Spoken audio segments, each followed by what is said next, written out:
Welcome back. The panel is with us. NBC News Capitol Hill correspondent Kasie Hunt, former Democratic Senator of Missouri Claire McCaskill, former Republican Congressman of Florida Carlos Curbelo, and Audie Cornish, host of NPR's All Things Considered.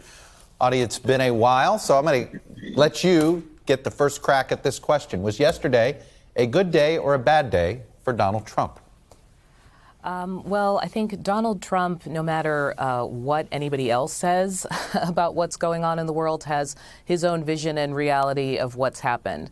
I think it's pretty clear, though, that in this moment, especially in that speech from Senator Mitch McConnell, who effectively bent the knee, it's one thing to go out and say a lot of things about Donald Trump and be critical in that way, but at the end of the day, it's about actions, votes, and the record.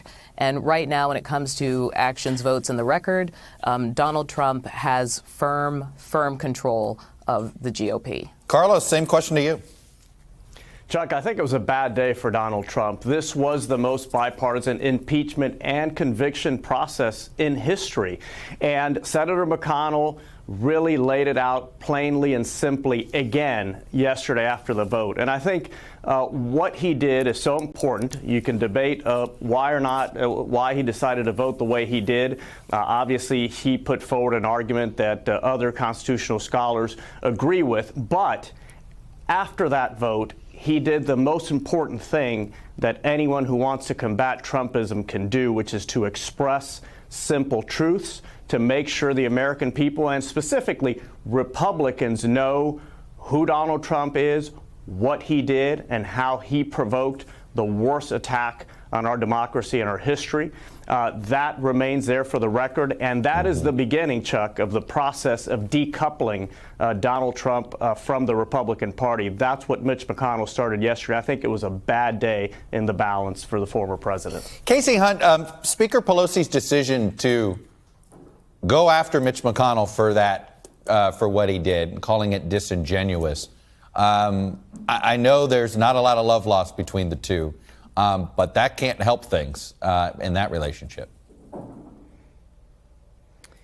There's not a lot of love lost, Chuck, but they also know the difference between what they say in public in front of their respective bases of supporters and what they're going to do in private to try and work to get things done. And I'm interested to see if there's a new era between the two of them in the wake of that speech behind the scenes from Mitch McConnell. It's very clear that he put power ahead of everything else in that series of decisions he made yesterday. He wanted to retain his power as the Senate Minority Leader, and he wouldn't have been able to do that if he had voted to convict Donald Trump.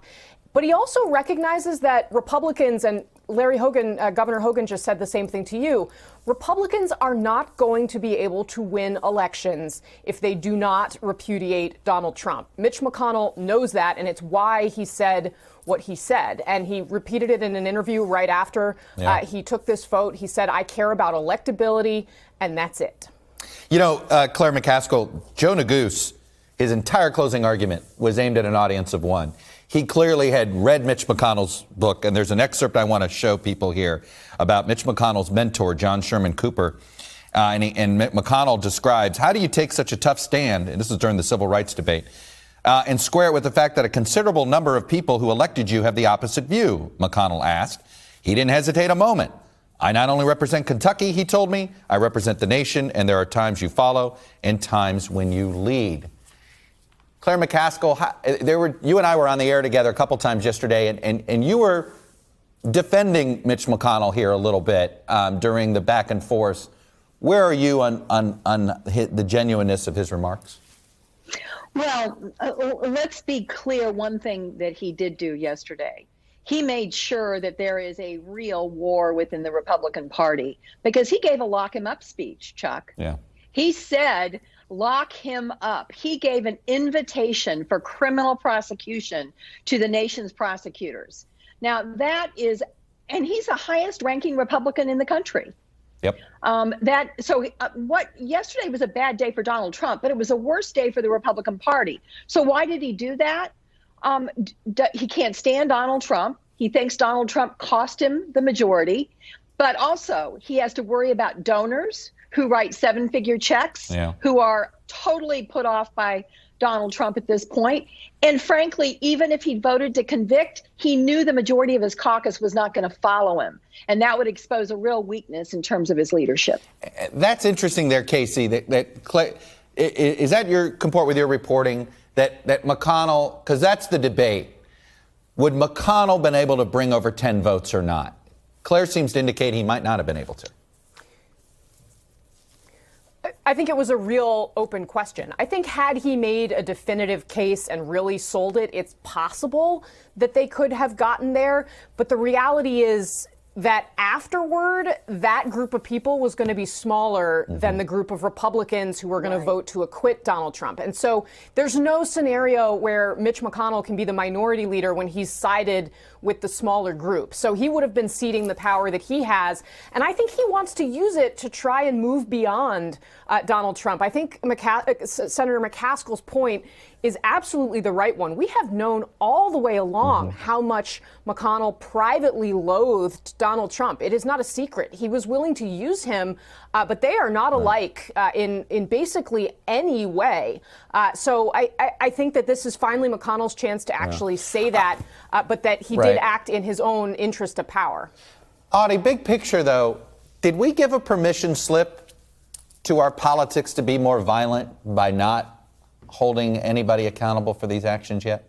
I'm not entirely sure who you mean by we. I mean, when I say you're talking we, about the Senate and the Republican Party, so far, essentially the only person who has, the only people who have sanctioned Trump in any way is Silicon Valley, right? The Justice Department, of course, is plowing ahead with investigations, opened up some 200 cases of people who were involved in the insurrection. NPR'S investigation shows that a percentage of those people cited Trump specifically in their kind of motivations or suggestions about why they were doing what they were doing. This conversation isn't over. But I think it sounds like on this panel, I'm the person who is a little more pessimistic about what this means going forward for the Republican Party. I did not see some opening to the door of a grand revitalization or some change or Trump saying goodbye. What I see is a party that is clearly still in his thrall, lawmakers who are still fearful of him, and what that means going forward is quite serious. Audie, I see the glass as half empty as you do, so don't worry, you're not totally alone there. We're going to actually have more about this conversation when we get all four of you back in a few minutes. Hey, thanks for watching our YouTube channel. Follow today's top stories and breaking news by downloading the NBC News app.